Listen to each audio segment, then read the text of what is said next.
Well, hello world. I'm just some guy on the internet. I'm on the East Coast. I'm Darcy.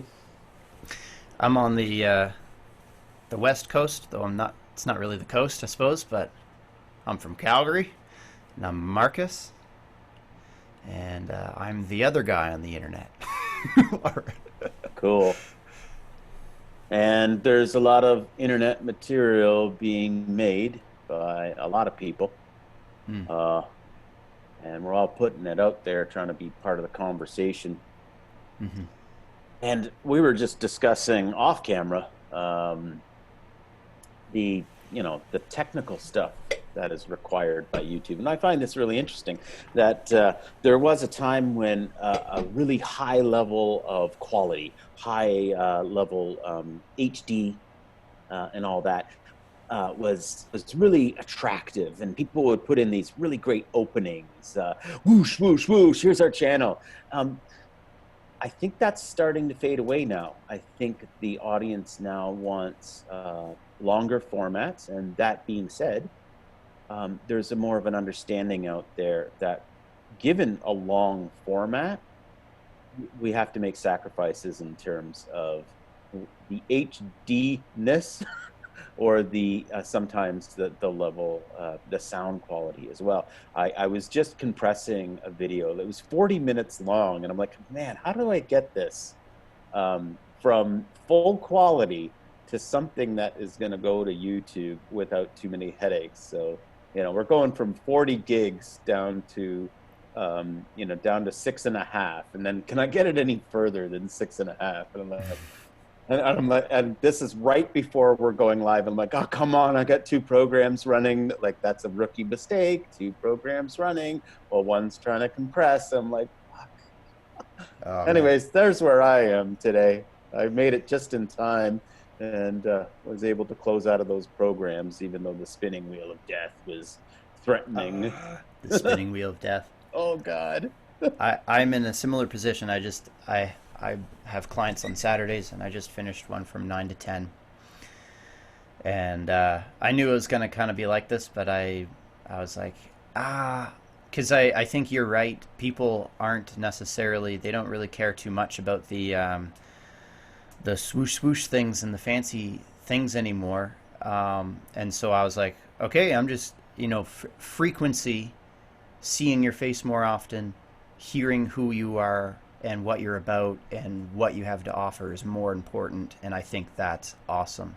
And the other thing that I was thinking about was that I think there's actually a really big interest in people who like to know what happens behind the scenes.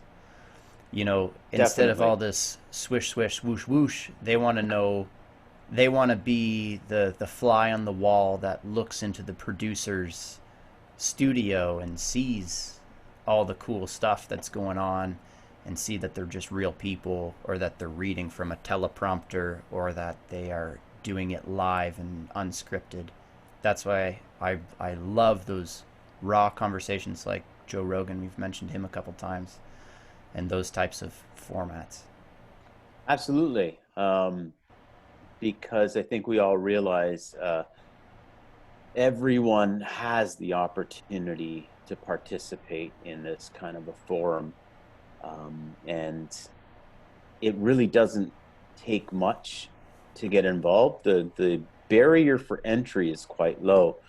And over the years, I'm just simply not really all that impressed anymore by someone who's able to spend a lot of money to throw into their YouTube content.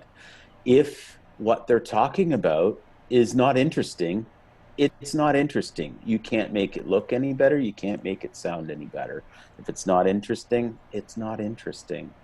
Mm. And I think a lot of people, like, we have a couple of fans already who Oh, are leaving some comments, and they say they're listening more so than they're watching, uh, and that they miss some parts, partly because they're multitasking. And everyone does that. I do that all the time.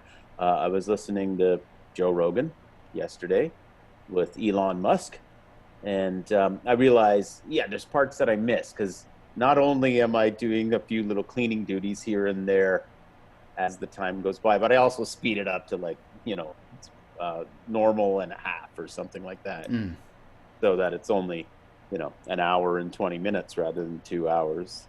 And then I'm like, oh, I missed that part, but I can go back. yeah, totally.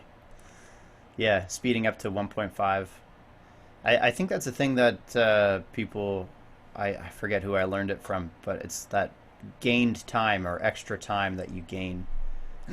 Now you can learn, download information quicker, and complete other tasks and save time at the same Hmm. time.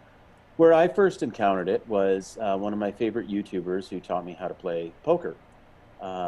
His simple suggestion was, uh, if you've watched a lot of my videos and you're getting used to the types of things that I talk about often, just speed up the video. And I Mm, was like, wow. So actually, I could go back to a lot of his basic videos that were like 30, 40 minutes long, and they're just a refresher course, and just put it on double speed. yeah. And you're just going through it really quickly. And he said, well, if you're a beginner, you can actually consider the opposite and slow it down. Make sure you understand exactly each concept that I'm talking about. And I was like, Mm. brilliant. On the topic of learning, I got a question for you because uh, I I've been really learning a lot through audiobooks and of course, YouTube channel, YouTube videos and stuff like that as well. But through audiobooks and podcasts and things like that. But what I've felt like I've been missing is using reading actual books, and I'm trying to get better at that. But I was wondering, like we talked about in one of the last videos, we talked about how it's important to learn about different political, the history of political ideologies, of ideas and different things like that. And I was wondering if there's a better way to either ingest that information or faster way, or if reading is the method, the preferred method, and it's better for you. And is there a better way to bring reading into your daily habits and your daily programs where it's actually enjoyable and you can, yeah. I'm not an expert on that. I couldn't say if reading is better than taking in a lot of information via sped up podcasts or whatever, because you can take in a lot of information.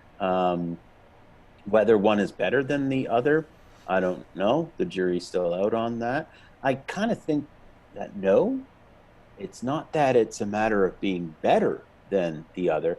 It's a matter of the organization of the ideas can be different.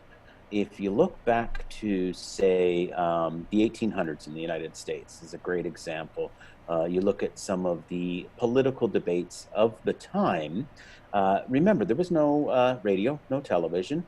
You would actually gather in a community hall or a church or something like that, and the political candidates would have the stage and the base essentially for the entire day. And debates could go on for 4, 6, 8, 10 hours.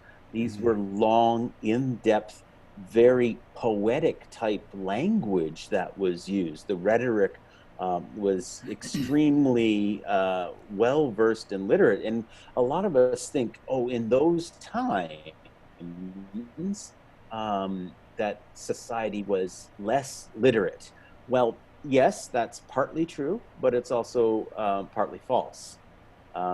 Because, yes, there was a lower level across the board of education.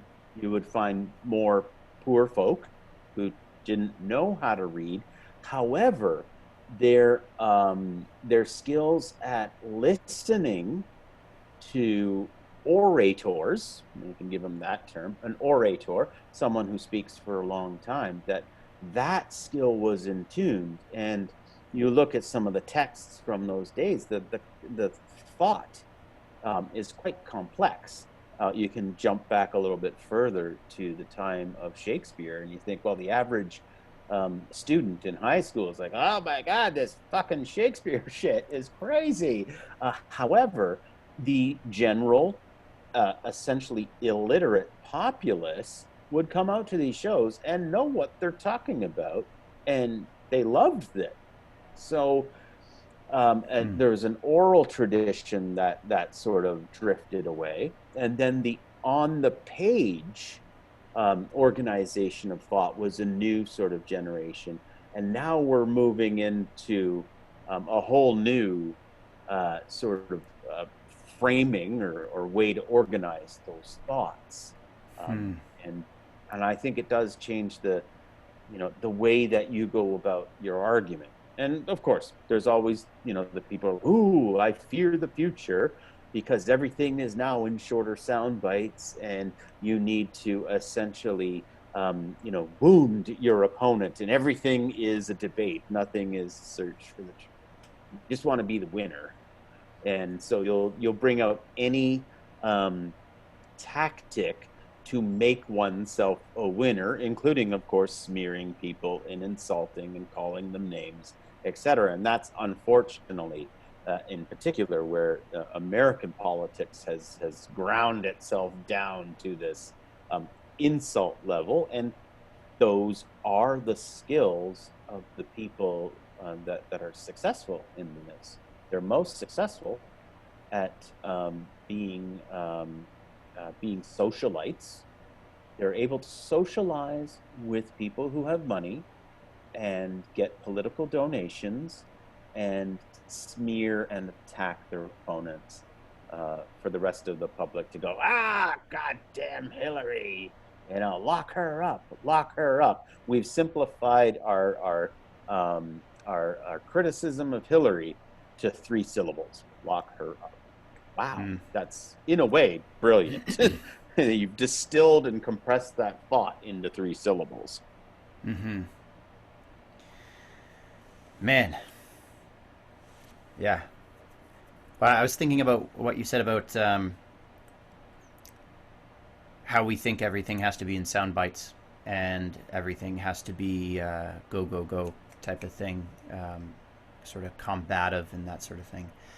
And as you were saying that, because I want to get better at doing interview style conversations, right immediately right before you were saying that, I was like, okay, I need to practice having something to say immediately after so that I can keep it quick.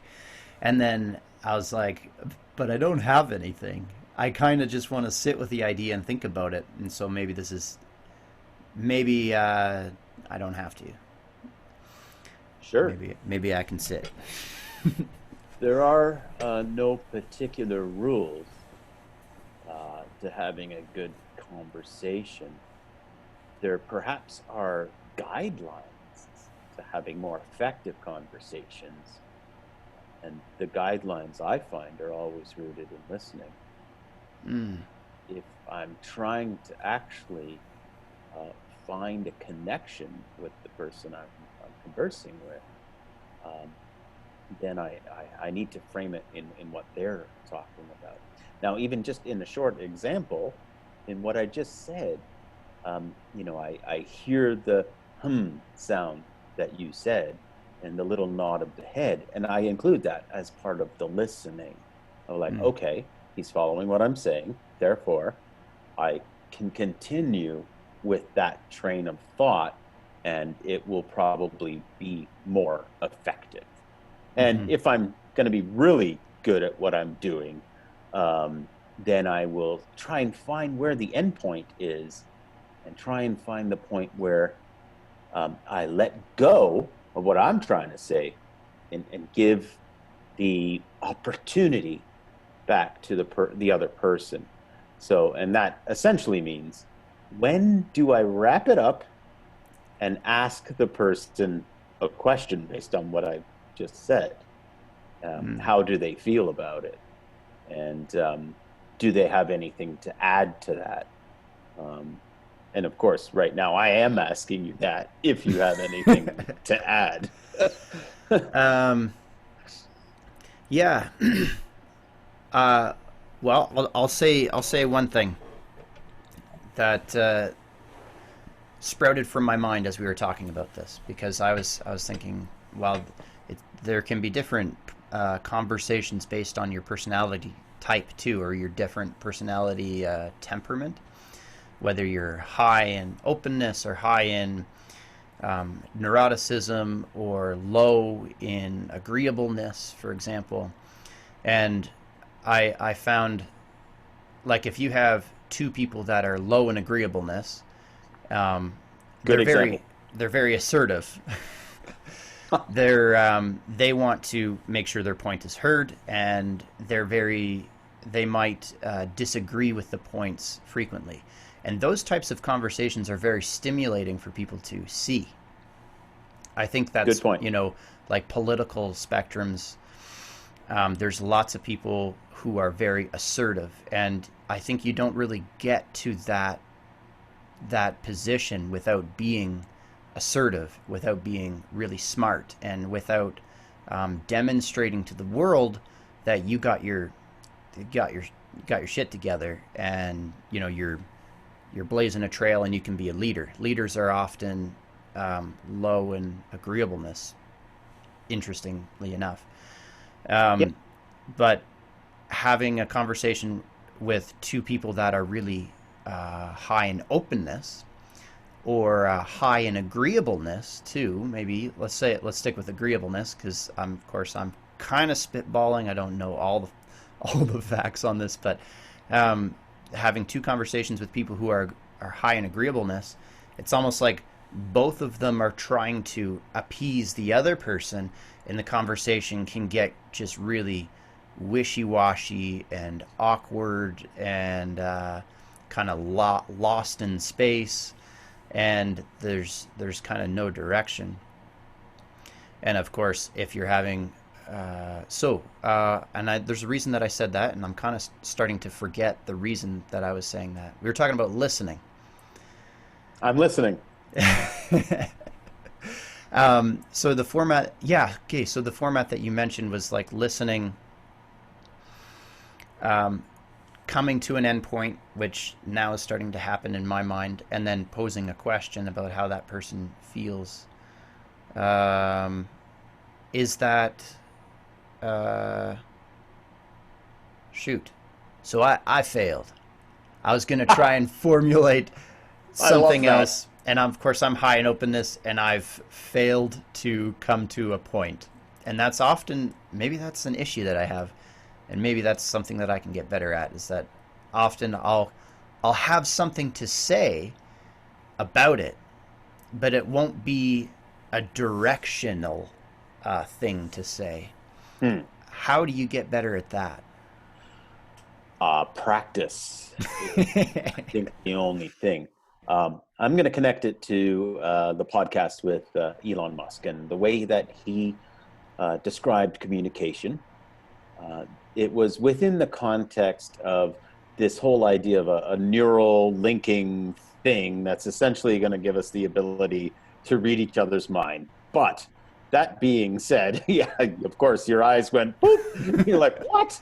Oh my God. But, anyways, what he's talking about is just the base language that we have right now is there's this thought in my head, and then I have to decompress that thought and then formulate words to try and make it match what's going on. So that's a place in the conversation where errors are going to occur, and you're never going to say exactly what you truly mean or what you truly feel. And then, of course, all of that data streams across to the listener. And then the listener has an opportunity to bring in all of that data, and they're doing the opposite, but the same process of compressing or decompressing essentially all of those words and trying to match it up with how they're hearing it. Something I noticed, since we've been doing this, I will go back and I'll listen to them on double speed, of course, and I will find these errors of like, wait a second, did I say that word? I guess I did say that word. There was one time when you asked me a question. I think was it the first long one that we did. I was talking about the water in the harbor and the color of the water, and then Mm. you asked me a follow up question about that color, and then I realized, oh, okay, he was asking me about the color of the water in a different way than I was thinking about the color of the water. And I didn't even realize in that moment that I had used the word color to describe it. So you had asked me a question where I was slightly confused because, like, okay, he's asking me a question about me mentioning the color of the water, but I don't really remember talking about the color of the water. So Okay. things get missed along the way. And, human conversations are, are always going to be a certain level of imperfect. And maybe that's a great place for me to launch onto what is my favorite subject lately is those the Bakersfield doctors, the Bakersfield doctors, because what I think is actually going on with those guys is just a massive miscommunication on so many levels. Um, they come out with their findings, and they try to say we're emergency room doctors. We have some data that we would like to offer to those who calculate data. And when you try to say, yes, we're not experts in epidemiology, we're not experts in statistics, we're not experts in these things, everyone automatically assumes, based on the way they've said it, that they are proclaiming that they're experts in epidemiology and statistics and all that. But what they were actually saying is here's a bunch of data we have.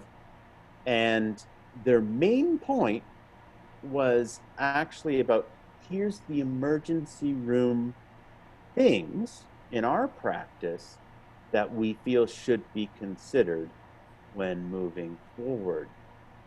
So it's really careful. How do you present your information? Because it can easily be torn apart and and become something different. Um, and I put up the picture. So you can see Dr. Erickson there. He's an expert as an emergency doctor. He's not an expert at being on camera and talking.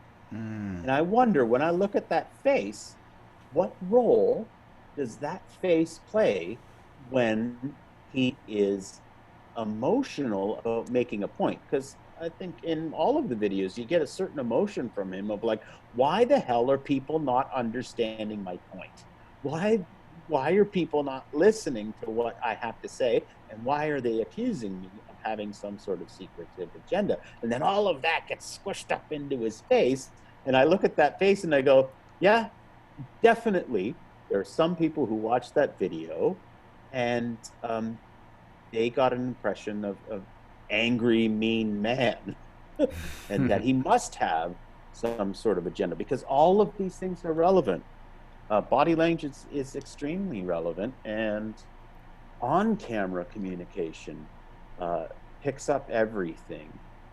And there are things that people do that they're not aware of, but they do convey a lot of meaning to almost every viewer or listener, and they convey different meanings to different people. So all of this mass communication, we're figuring out how the hell to understand each other better, what we actually mean, and we rarely give each other enough time to actually focus and just take the time to be clear. And what is clarity to begin with? What are you saying? It's almost as if the question that journalists or truth seekers want to rehearse over and over again is simple questions like, tell me more about that.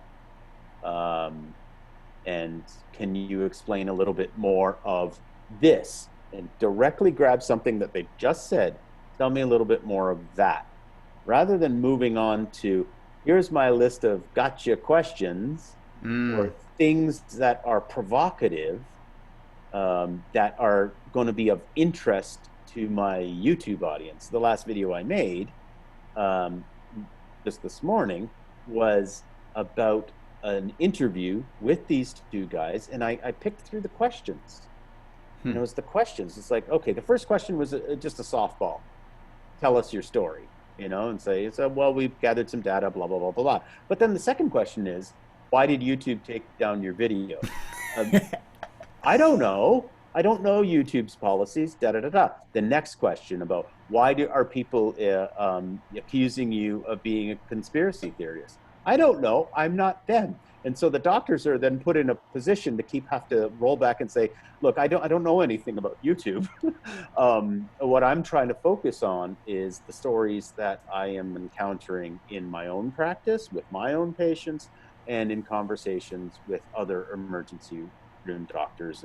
And yes, he's an expert at being an emergency room doctor. And then anytime he opens his mouth about it's possible that based on the data we have, maybe, see, these are important words, possible, maybe Hmm. that the fatality rate is lower, but those words almost immediately get deleted from the conversation. We don't give a shit if you said possibly. We don't give a shit if you said maybe. We don't care if you prefaced your statement by saying, look, I'm not an epidemiologist, and I'm not an expert. You can say that whole sentence and it will get deleted.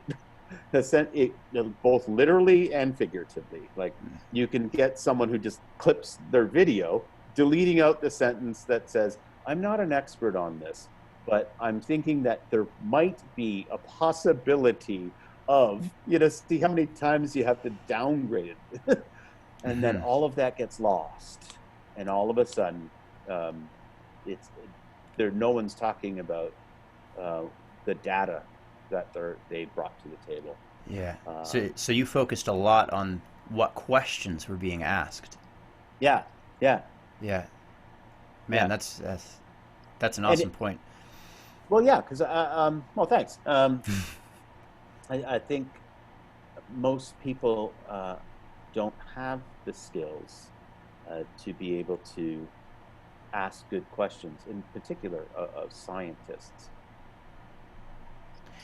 Do you mean to ask good questions, or to you mean like being asked those questions, like answering those questions? Because I was always under the impression that scientists are the people who should be asking the best questions. That's a great thought. They probably should be the ones asking more questions. When they're put in front of the media, though, what is the expertise of people in the media? Mm. Very little about how to ask a really appropriate question about what they do. Mm. That's kind of not in our vocabulary, and it certainly is not going to bring you any hits on the internet. You Yeah. want to ask about the gossip that surrounds your story is what's going to sell more newspapers, even though it's not really newspapers anymore. Hmm. So then, Yeah, can you answer this question? I'll try It my seems best. okay. There's some people that are really starting to enjoy long form media, long form YouTube videos and podcasts and things like that. But there's still this other side of things being like people want the instant gratification of like I think this way and so this video appeals to me and screw you to all these people, here's evidence of blah blah blah, sound bites and things like that. Do you see a shift in what's happening right now in people's attention, and or do you think there's a shift in the attention of people where they want to see long form, or do you think it's still in that soundbite world where people are still being manipulated, or still being using the information to suit their own needs? And also, do you think it has anything to do with personality temperament? Um, People who are, or personality temperament, or something like IQ. Maybe we shouldn't use IQ, but level Hmm. of insight. Maybe that's a better like. people who have better self insight, do they gravitate more towards long form where they can actually see what's going on, and then people who have lack of insight or even a different personality type, maybe they're um, more conscientious and lower in openness, maybe they are more gravitating towards, this is the thing that suits me, I'm going to go with that, and not have the self insight. Sorry, there's a lot packed into that question, kind of, but or It was a bit of a big question, but let's try and unpack it. okay, Um, I'll start by sort of practicing what I preach and saying, I'm not an expert on studying um, people's sort of motivations on what they are listening to or consuming in terms of media and what it all gives them. What I'm saying is I'm in the realm of speculation now. mm, Um, Now I speculate though with I think a certain amount of uh, evidence or I don't know experience of the situation. Um, just by the fact that we are all users of social media. And I can see what grabs the attention and what doesn't grab the attention. And what does grab the attention can often be in quite short formats. And I think, in particular, um, the very sort of basic formats of Facebook. Facebook video blew up at a certain point, and especially the like autoplay videos. People would just grab those and instantaneously get essentially a confirmation bias of what they thought to be true.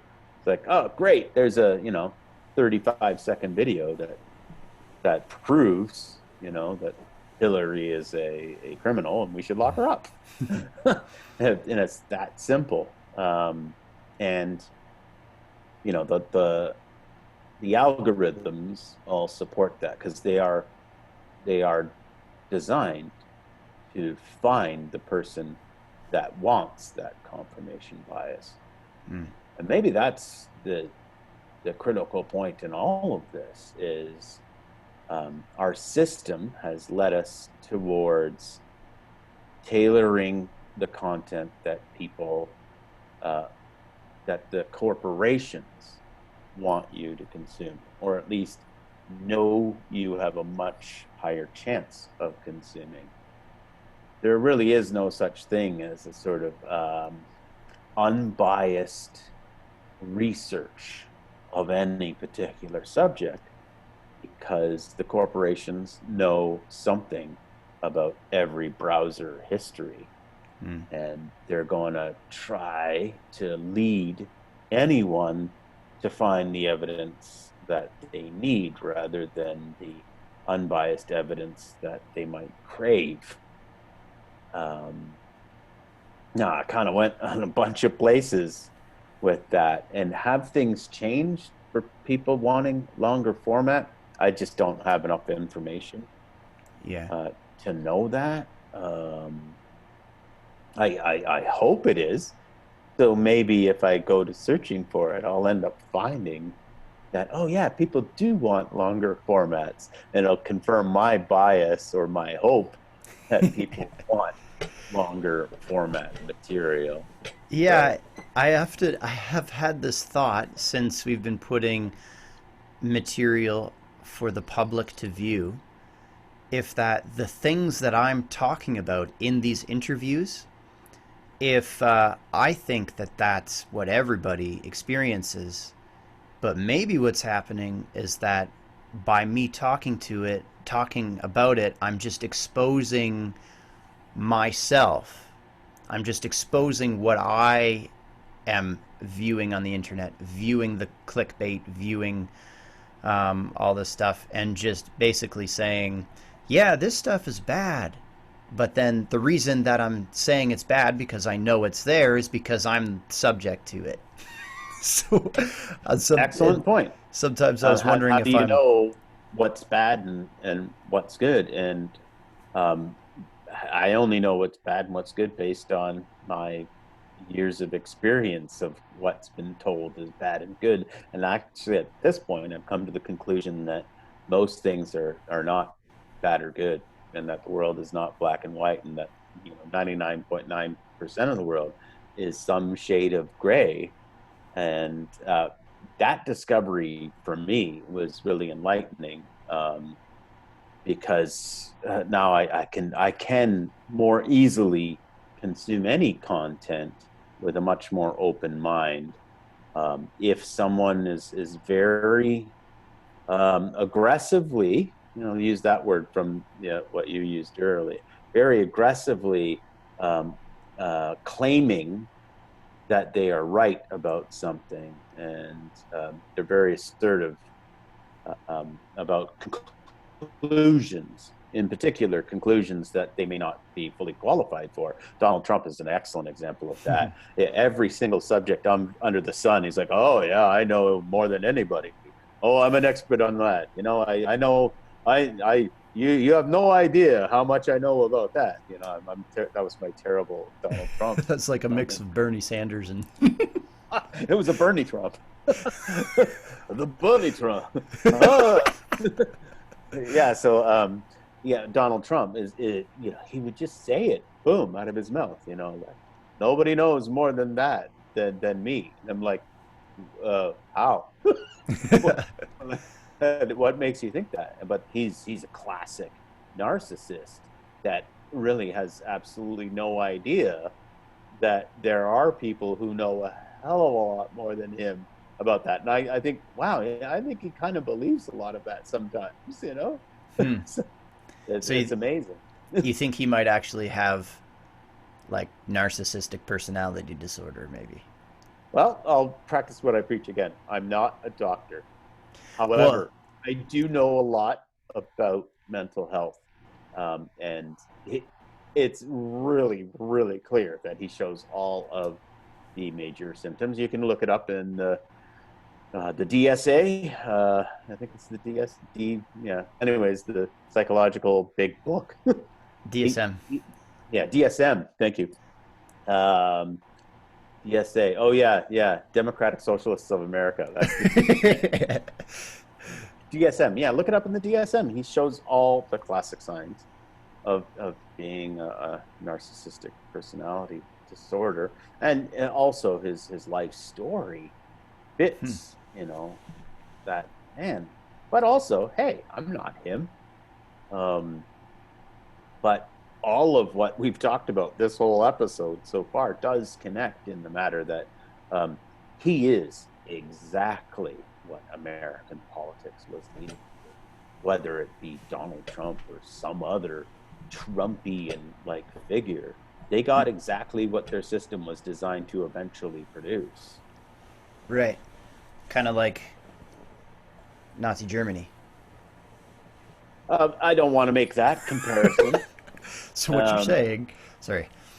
no, no, and actually, I disagree with that. Actually, I talking about the style of communication and what gets rewarded in the political sphere Hmm. was leading towards a Donald Trump. Something that may be overlooked is in the states, like per population, their Congress is small. It's 400 some members of 435, I believe is the number, and then 100 senators. And compared to a country like Canada with 10% of the population, we have 300 some MPs and then about 100 senators. So like the ratio of population to elected official on the federal level is like way out of whack. And what does that lead to? It leads to money absolutely controlling the entire system, and their system never ends.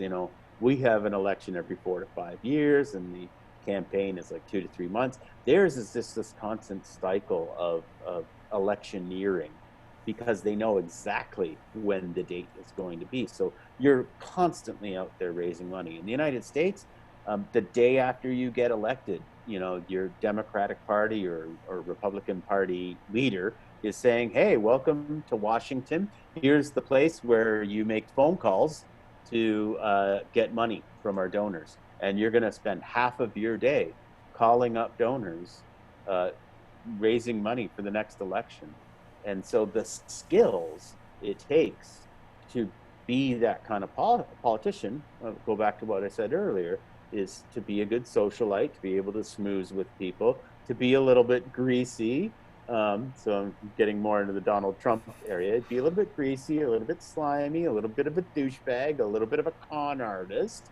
All of these things go together. Narcissism is perfect to be a great politician because you can just say things as if they're true and with a lot of confidence, and you're a strong leader because you're just super like assertive about what you're saying. Like, I'm right about this, and this is awesome. You're like, man, I'm impressed with that guy. He must, he must be know what he's talking about. It's like, no, Hmm. he's got all those personality traits and skills learned through life to lead to there. And so that's why I say in the States, they've essentially got exactly what they want, both on that social skill level and also what they've done in policy. Hmm. Now, the policies that they have essentially for the last 40 years have essentially completely disregarded the American population. There's zero relationship to policy that the American population wants and what they get. There's really wonderful graph.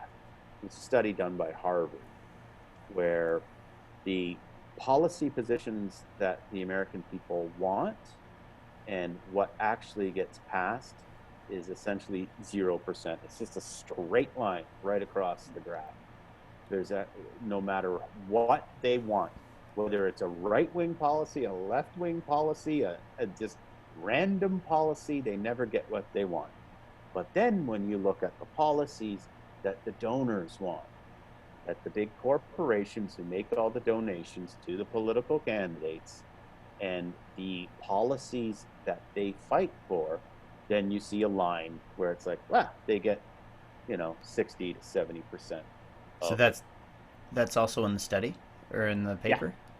Yeah. It's Wow. essentially, yeah, it's essentially comparing whether or not the American government is a government for the people. And that's just simply has not been true for 40 years. And the entire population knows it. And Mm. so some of the population that knows it um, votes for a guy like Donald Trump because they think Donald Trump is going to change that. And so you can't blame some average people for voting for Donald Trump because what they were actually voting for was to blow up the system Mm. and try and change this, even though it was the absolute opposite. um, he's totally part of that, established system, and he's not going to change any fundamental thing. The, Mm. the the only fundamental thing um, is in politics actually is is taxes.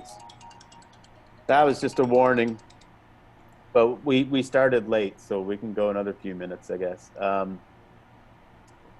Yeah, taxes. That's what it all comes down to. You think of any policy position that anyone has, it all comes down to the very simplistics of revenue and expenditure. And there's essentially one topic that they're just really never going to talk about, and that's taxes on rich people. It's okay to have taxes on the lower middle class. It's okay to have um, lottery tickets. That's a consumption tax on lower middle class people. Rich people don't buy them. It's a tax on poor people. Uh, Lower middle class people smoke cigarettes at a rate way higher than rich people. Partly, it's just presumed that they have more stress in their lives, and so a lot of them just can't kick the habit of smoking. And so we had these taxes on the smoking and on the alcohol, and then it's like, wait a second, we're taxing the lower middle class when we do that. So Hmm. But you're talking about behavior that has a choice. You could argue whether it's a choice or not, but just to play the devil's advocate, something Sure. like, sorry, did you mean like the actual tax on cigarettes, or do you mean like maybe I got that wrong? Actually, now that I No, think you about it, didn't get it but wrong. And I think you brought up a great subject of choice. Um, it's also a choice to have taxes on cigarettes, additional taxes. There are additional taxes built into cigarettes. I'm talking from a Canadian perspective now. Additional taxes built into alcohol, additional taxes built into gasoline. So these are the big three that we tax the population. Yet, why is there not a yacht tax? So you can have an unlimited number of yachts. It's a luxury item. Um, you can have an unlimited number of them. There's no additional tax. You can fly literally around the world as many times as you want daily, but there's no additional tax on that. And of course, nobody can afford an unlimited number of yachts or vacations all around the world, except for the rich. So when we have these things that we've decided these are bad activities and these are not bad activities, that is a choice. That is the choice that we're going to tax those people as opposed to those people. hmm. And they reframe it as, well, the consumer has a choice to not do that. Well, yeah, that's also true. If we had a yacht tax, you will have the choice to buy one yacht or 25 yachts. That's your choice. Hmm. Okay, so what are taxes for? No, that's a massively huge question and a good question. All right, go through the simplest possible thing. Um, Taxes are to pay for our social uplift programs so that we all can get to a certain level starting point. So, general education, general health care. And so, we're all paying into this and accepting that we should all kind of take care of each other to a certain point. Okay. Um, the other option is, and this is unfortunately what we do, is we borrow money. And of course, this very simple yet interesting thing that a lot of people may forget about. When we borrow money, who do we borrow it from? We obviously borrow it from rich people. They are the people who lend governments money. So on one hand, we borrow from the rich, and then on the other hand, we take in taxes so that we can pay the rich for what we borrowed. And then you think, well, why not, instead of this borrowing from the rich, let's tax the rich a little bit more. And then we don't have to borrow anything at all. And then we don't have to pay them for all this borrowed money. Mm-hmm. Because what the rich want is to basically have everyone in what's called like debt peonage. We are all in debt for the rich forever. And there's no jubilee. It's never going to wash away. Jubilee is an old term. It used to be something in societies where every 20 some years or 21 years or whatever it was in their culture, they would do a massive distribution of wealth in their communities. And everyone knew it was coming. And it was like, whatever, you did really well this 20 years, but then in their culture super happy to be like, great, now it's time to give some of it away and switch it all up, you know? But we don't do that kind of thing anymore.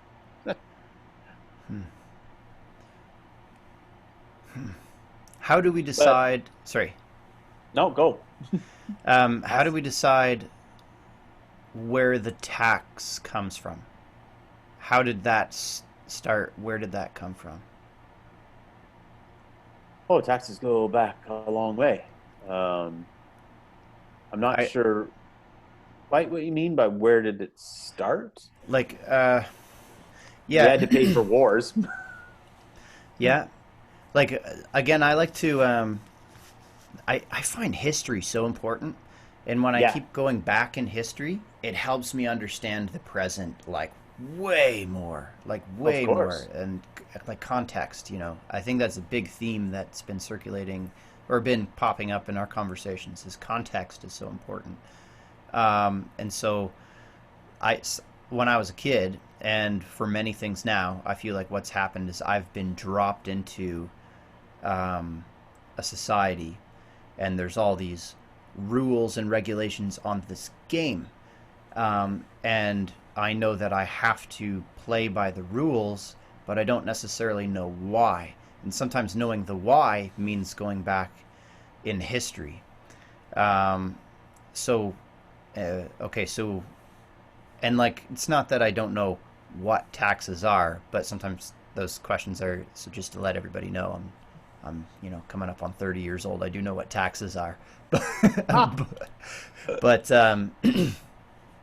that question in its basic form helps me to understand, and like where it came from is really um, helps me to understand. And then the second question, okay, so where did or what are taxes?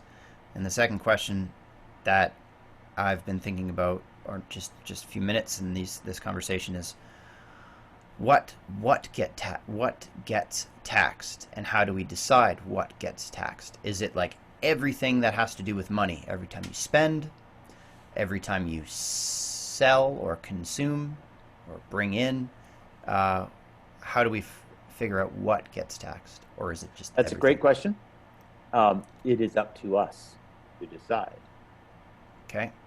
Taxation is a human idea, is a human solution to a human problem. As a community, some of the earliest needs were safety and defense. So the earliest needs and the earliest reasons for taxation was to pay soldiers and to build defenses. And that would often also include some simple infrastructure. You would be able to maybe build a canal, build an aqueduct, get some simple resources for your population. Water is important. Defense is important. Um, and there are just a long list of things that are important that perhaps we cannot leave to the randomness of human interaction to be able to successfully pull off. Mm. Having water might not be a thing where we trust in the invisible hand of the market. That's a phrase that you might want to familiarize yourself with. Um, it's philosophy of capitalism that somehow there's this invisible hand that if we just stay away from everything, somehow the free market will solve all problems. But yet, over and over again, we've had to come up with solutions where the community comes together and by either a way of taxation or voluntary contribution.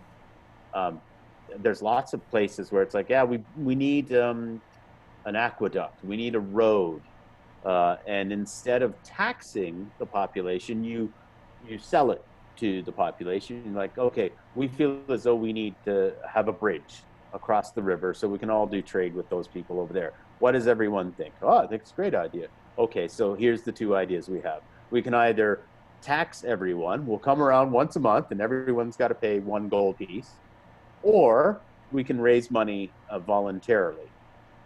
And everyone's like, oh, okay, great. We don't want to pay voluntarily. All right, well, then you don't get a bridge. Oh, but we want a bridge. Okay, well, let's go back to the voluntarily part. And then so it's a way, it's public, public money put together to give us a base level of infrastructure to help everyone. And I put the emphasis on the things that are important. And this is where people make the mistake with someone like myself, um, thinking that I'm a socialist, where the public controls everything. It's like I'm definitely a democratic socialist, meaning I'm splitting things up into things that are extremely important that we can't just leave to this magical force to make it happen. So a thing like healthcare, I'm like, yeah, can we just leave that to entirely to the free market? What if it fucks up? What if something fucks up in such a way that they're just not able to run that business properly? And that is exactly what happened in the pandemic. In the early stages of the pandemic, everyone turned to their governments and said, why don't you have enough masks? Why don't you have enough protective equipment? Why don't you have a system in place? It's because the capitalist way of thinking doesn't do that. Yet a public system would always calculate on a scientific basis what are the chances of a deadly pandemic and what is the sort of a base need of protective equipment to have that's in stock. And so those kinds of calculations get made. But Hmm. I said a lot there. um, Yeah, I have a number of ideas that sprouted from that.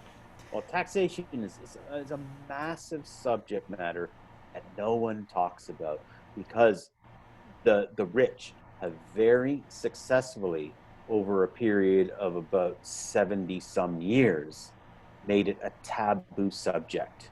You're not really allowed to talk about taxation because the rich, their agenda is super clear. They do not want to pay taxes, or at least they don't want to pay huge sums of taxes. And on some level, you can see what they're saying is like eventually you're going to run out of their money if you just keep taxing more and more and more. And there is something to be said about that. We do need people to look at how much are we spending. And so they always point to the social programs like how much retirement money can we give each individual? How much can we give in employment insurance benefits for each person? And it's really hard to to take away benefits. Once the benefits are in place, people feel entitled to those benefits. Yet the other side of it, of course, is um, people are also banking on those benefits and they're making decisions based on an assumption that there will be retirement money when I'm 65. But I'm also at the point now of like, I don't fucking think it's going to be there. I think when this whole pandemic is done, we're going to see a whole round of conservative minded politicians wanting to cut on all the program side. And all those program sides are actually supporting a lot of good activity in the economy. And if you only cut, you're doomed. Um, it has to be both. You have to both increase revenue or taxes and do some cutting on the other side if you want to balance the things out.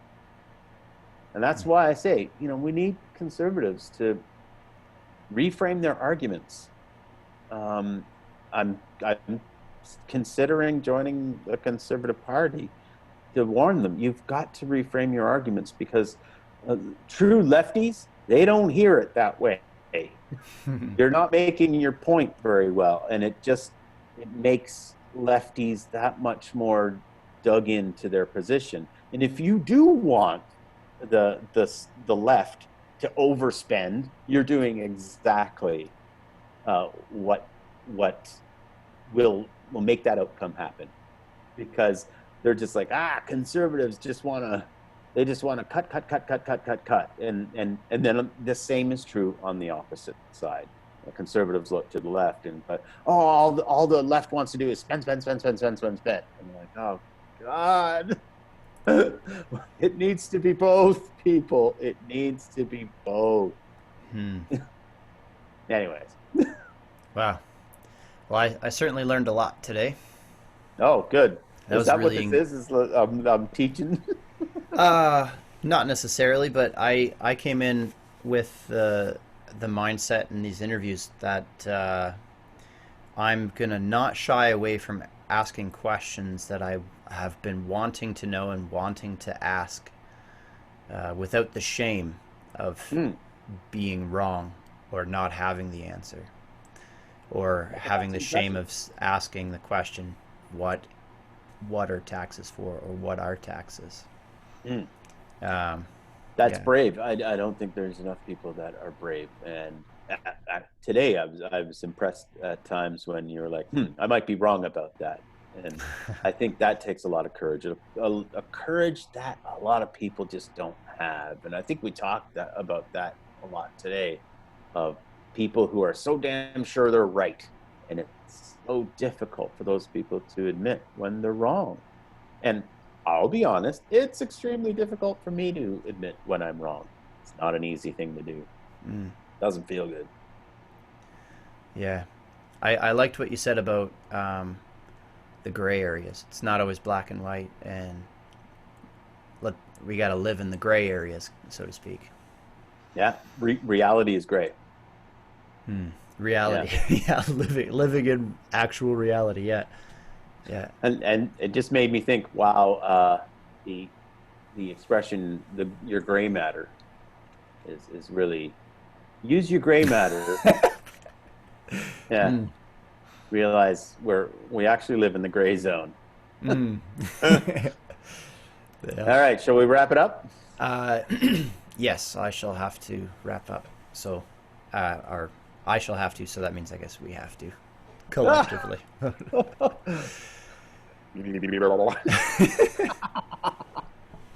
Well, hopefully the people find that entertaining. Yeah. Are you entertained? My name is Darcy. I am on the east. And I'm Marcus. I'm on the west. We are And the West East Brotherhood. And I'm sticking with Brotherhood for now, even though I know there might be someone out there who's going to go, the Brotherhood, they're like Nazis. yeah, I've been thinking about that, and I was like, oh man, what's gonna happen? Is that Oh no, I can't wait for a bunch of crazy Nazis to come in and listen. And, you guys aren't talking about Nazi shit. That's some crazy ass socialism. I'm like, okay then. Oh, nice to see you. Actually, that is one of my biggest whys.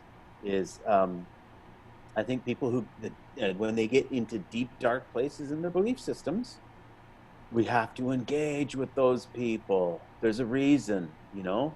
We mm, have to assume they're not bad people. We have to assume that they had a certain life experience that drew them to a place where they started believing things that come from bad ideologies. And the way is to try and engage with them and try and bring them back and talk to them. There's some great, TED talks from former neo Nazis of like, wow, how they got out of it, and it mm, was, the deep emotional core of like, I was lost. I had no friends. I had no support, and I found friendship in the neo-Nazi movement. And yeah, see, now I've said that on the internet, so someone can take that little tiny clip, and then all of a sudden, Darcy's a Nazi. yeah. Oh, Well, I'll do more research on that from a psychological perspective because that is a cool. really interesting topic, and I've been That's an interested excellent in topic. the relationship between that and like cultism, for example, Mm, because neo Nazism or Nazism, I suppose it's kind of cultish, right? And definitely. how do people get wrapped up into that? Cool. I will look forward to those questions in our next session. Cool. All right. Have a good one. Leaving Yep. meeting. Kaboom!